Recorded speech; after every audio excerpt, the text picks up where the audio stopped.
Começando mais uma semana com muitas informações para você que gosta de ver o nosso quadro médico, correspondente médico, Dr. Fernando Gomes.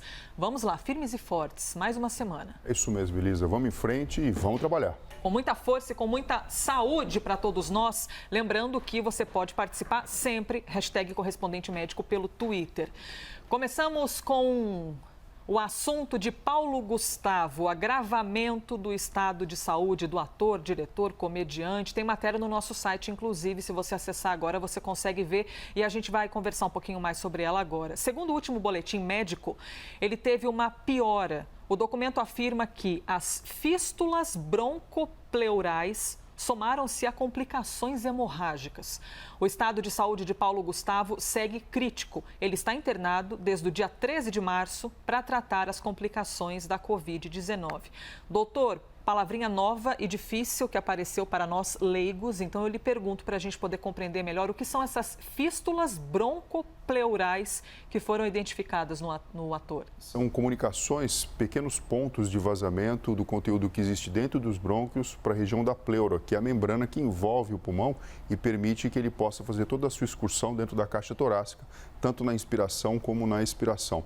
Isso representa um quadro bastante grave porque você aumenta a chance de infecção, você diminui a eficiência da própria respiração e, junto com isso, as complicações hemorrágicas, que podem fazer parte de um sistema inflamatório muito ativado, trazem para a gente notícias que realmente são extremamente críticas e complicadoras para o ator. E lembrando que dias atrás o senhor já nos explicou o que era o ECMO, uma espécie de um pulmão artificial, né, fora do corpo dele para poder ajudá-lo, o que já demonstrava um agravamento da doença. Sim, o que aquilo representava era o seguinte: o pulmão já não estava mais sendo suficiente para realizar a sua principal função, que é a troca gasosa. De tão inflamado e machucado que ele está, você então lança a mão de um aparelho artificial que faz a troca gasosa do sangue e permite que o organismo receba oxigênio e libere o gás carbônico. Só que quando você já utiliza esse dispositivo, você já sabe que existe um comprometimento muito grave do órgão.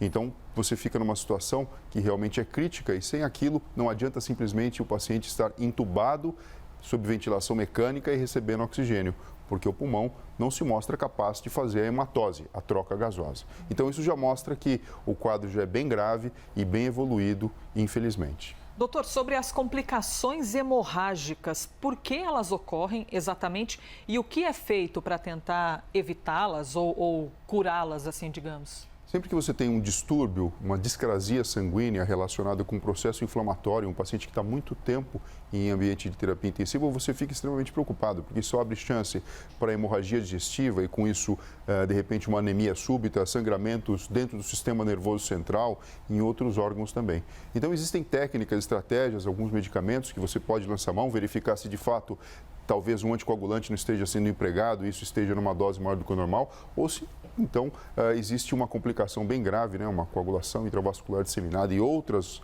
complicações que podem acompanhar esses casos graves de inflamação. E isso é muito complicado, porque se você tem um sangramento num órgão-alvo, num órgão importante, você imagina o seguinte: você precisa que esse sangue ele seja estancado e que ele forme coágulos para que o sangramento não continue acontecendo. Quando você lida com essa situação, muitas vezes até mesmo intervenção cirúrgica pode se fazer necessária. Olha, em tempos de internet, rede social, compartilhamento fácil de mensagem por WhatsApp, a família tem reclamado que tem havido muito compartilhamento de mensagem equivocada a respeito do estado de saúde do Paulo Gustavo e outras informações que só complicam a situação para quem está envolvido, né? Nesse momento aí de expectativa e de muita fé, evidentemente, para a cura dele. Então, não compartilhe informações equivocadas, não compartilhe fake news. Colabore e não piore a situação, não só do Paulo Gustavo, como também de outros seres humanos nesse momento de enfrentamento à pandemia. Sabe o que acontece, Elisa? Infelizmente, o que a gente está vendo aqui é um exemplo típico de um caso complicado numa pessoa jovem, ativa, e que a gente vê que não é simplesmente ir para a UTI que vai resolver o problema. Sim. E a permanência em terapia intensiva é longa. Então, a gente vê aí semanas passando e você pode imaginar o seguinte: durante todo esse período, quantas pessoas também não abriram o quadro com o diagnóstico, também estão precisando, estão em ambiente de terapia intensiva. Então, por isso que existe essa nossa preocupação com a logística. Você disponibiliza o tratamento avançado de suporte à vida para a pessoa, mas ela ocupa um leito. Então, a gente não pode ter mais pessoas precisando disso, mais do que a gente tem de recurso para oferecer. Por isso que a nossa preocupação na área da saúde é tão grande em conter, na verdade, o avanço da pandemia para que a gente possa cuidar das pessoas de uma forma adequada. E é lógico, né? A vida ela é finita, a gente sabe disso. Mas é muito dolorido você conhecer recursos, ter isso disponível e não poder oferecer para todo mundo. Pensamento positivo, fé, muita fé, porque a fé é extraordinária, capaz de fazer coisas que a gente nem imagina. Doutor Fernando, vou trazer o próximo assunto aqui para a gente e com uma esperança danada em cima desse assunto, hein? A revista científica The Lancet recebeu um artigo que aponta para uma maior eficácia da Coronavac. Segundo o artigo, novos estudos apontam que a eficácia da vacina pode subir dos 50,3% divulgados anteriormente para 50,7%. Já tem aqui a informação no telão. Que bom, para você poder entender melhor ainda. E por que subiria essa eficácia? Se o intervalo entre as aplicações das duas doses for de 21 dias. E detalhe que tem mais uma informação interessante aqui embaixo, hein? Com a eficácia subindo para 62,13%. Eu vou te explicar agora por quê. O mesmo artigo mostra que essa eficácia pode chegar até esse número aqui se o intervalo das aplicações for superior a 21 dias. Além disso, o texto aponta que a vacina é eficaz contra as variantes P1 e P2 do novo coronavírus, que são essas danadas aqui que estão trazendo ainda mais preocupação para todos nós, né, doutor Fernando? Exato. Elisa, quando a gente avalia esses dados, eu falo para você o seguinte, tempos atrás eu falei um ditado popular, na minha opinião, panela velha é que faz comida boa. A vacina tem um princípio de utilizar vírus atenuado. Então, na verdade, acaba sendo muito mais próximo do que o coronavírus, ele de fato representa como micro-organismo patógeno para o organismo. Então, o sistema imunológico, ele acaba sendo estimulado de uma forma diferente. E o que a gente vê aqui é alguma coisa que vem depois daquela fase 3. A gente está observando, entre aspas, o pós-venda, uma aplicação mais a longo prazo. Notando que quando o intervalo é superior a 21 dias, e talvez isso seja o mais interessante, porque você estimula o sistema imunológico, talvez um intervalo mais curto, o organismo possa entender como quase que se sendo a mesma dose. Então, quando você estica um pouquinho mais esse estímulo, você faz com que o sistema imunológico ele se torne ainda mais excitado e preparado para combater o coronavírus. Lembrando que não é simplesmente a produção de anticorpos, né? A gente tem outros mecanismos de defesa do sistema imunológico, então a gente fala aqui da defesa celular, que também acaba sendo estimulada. E olha que interessante, provavelmente por se tratar de vírus atenuado, as variantes P1 e P2 também acabaram sendo contempladas e mostrando ser eficaz, o que é uma excelente notícia. Nossa, coisa boa, hein, gente? Poder começar a semana com esse tipo de informação aqui para você, mostrando então que a Coronavac, segundo esse estudo e já divulgado numa das mais importantes revistas científicas do planeta, The Lancet, que a Coronavac pode ser ainda mais eficaz, principalmente quando a gente fala das variantes AP1 e P2. E o diretor médico de pesquisa do Butantan, o Ricardo Palacios, deu uma entrevista aqui para a CNN Brasil, dizendo algo bastante relevante. Ele disse que considera-se a aplicação de uma terceira dose da Coronavac para melhorar a resposta imune. Ele disse também que esse reforço pode ser dado com vacinas de outros fabricantes. Minha nossa, doutor Fernando Gomes, que interessante que é acompanhar a ciência e ver cada nova descoberta. Temos então a possibilidade de uma terceira dose que pode ser de um outro fabricante. Estamos expandindo então a nossa visão de possibilidades. Tanto a visão de possibilidades como o estímulo diferente ao sistema imunológico. A gente sabe que enriquecer com novas experiências faz com que, na verdade, todas as células estejam sendo trabalhadas, novos anticorpos produzidos e, com isso, provavelmente ampliando a nossa proteção populacional. É preciso que as pessoas tomem direitinho, então, todas as doses. Lembrando que já existe um problema identificado no Brasil.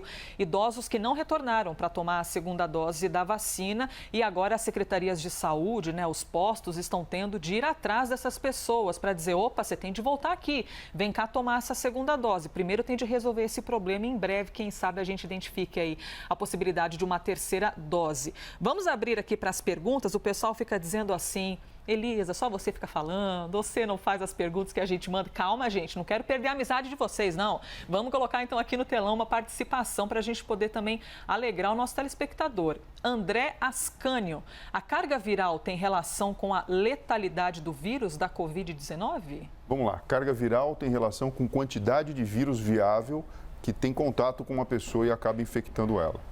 A letalidade tem relação com a morte. É lógico que uma pessoa que não tem o sistema imunológico competente para combater o coronavírus, a carga viral aumenta porque o vírus se multiplica de uma forma muito mais eficiente do que deveria e com isso todo aquele processo inflamatório que vem sequencialmente à questão da infecção viral, ele deve ser mais grave. Então, indiretamente, a gente pode dizer que sim, a carga viral do coronavírus, em dose maior, em maior quantidade viável, num indivíduo que tem um sistema imunológico não tão competente, pode ter relação direta com a sua letalidade. Doutor, diante da pergunta do André, veio uma outra dúvida aqui na minha cabeça. Então, pode ser que a carga viral que chega em cada pessoa é diferente? A minha carga viral pode ter sido maior do que a de outra pessoa infectada? Existe isso? Não é a mesma para todo mundo? Não, o que existe é o seguinte, imagina, Elisa, que dependendo do ambiente que você está, então vamos pensar que está trabalhando na linha de frente num ambiente de terapia intensiva, onde tem muito paciente com coronavírus. Ele tende a ter contato com uma carga viral muito maior naquele momento inicial. Desenvolvendo a doença e não tendo um sistema imunológico competente, a quantidade de vírus dentro do corpo ele fica muito maior. Então, isso vai refletir a própria evolução da doença, como também o fato dessa pessoa se tornar alguém que transmite com mais facilidade.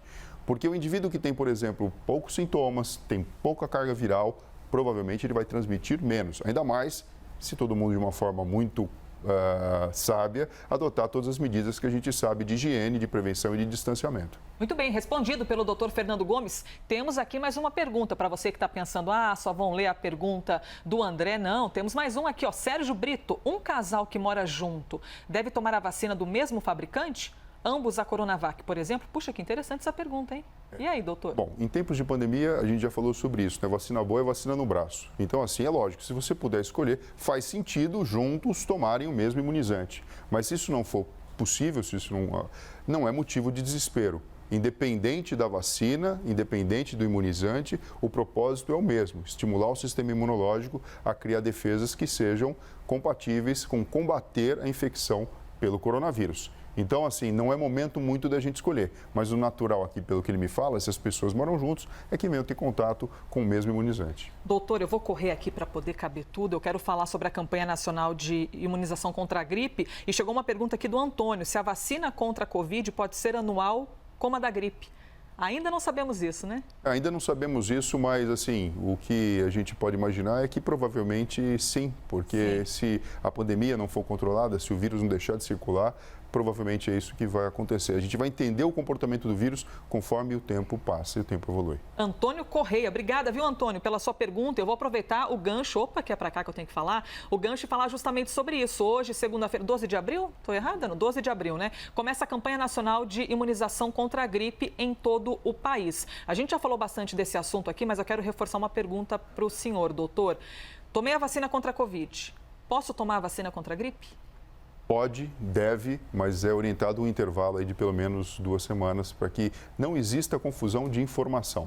Na verdade, para o sistema imunológico, tanto faz você tomar ela junto ou não e provavelmente no futuro o que vem a acontecer do ponto de vista logístico é tomar tudo junto. Mas no momento atual, em que apesar da gente estar falando de bons números relacionados à vacina da Covid-19, o importante é a gente conseguir separar um pouquinho o joio do trigo e entender até mesmo complicações, para o processo de eficiência e eficácia da vacina. Por isso, essa orientação. Mas não vai acontecer nada de ruim se uma pessoa tomar, por exemplo, as 2 vacinas ao mesmo tempo. Não tem muito lógica do que por que isso vem acontecer. Muito bem, você tem mais dúvidas sobre esse assunto? Mande pra gente, #correspondente médico. Agora a gente encerra o nosso quadro com uma cena que comoveu profissionais de saúde que trabalham em um posto de vacinação em Brasília. Um empresário, o Paulo Borges, de 66 anos, foi receber o imunizante, recebeu da AstraZeneca contra a Covid-19 e decidiu prestar uma homenagem aos profissionais que estavam trabalhando por ali. Ele soltou a voz cantando Let Me Try Again, de Frank Sinatra, e a gente quer ouvir e fazer você ouvir também agora. Nem sentiu dor. I know I said that I was leaving, but I just couldn't say goodbye.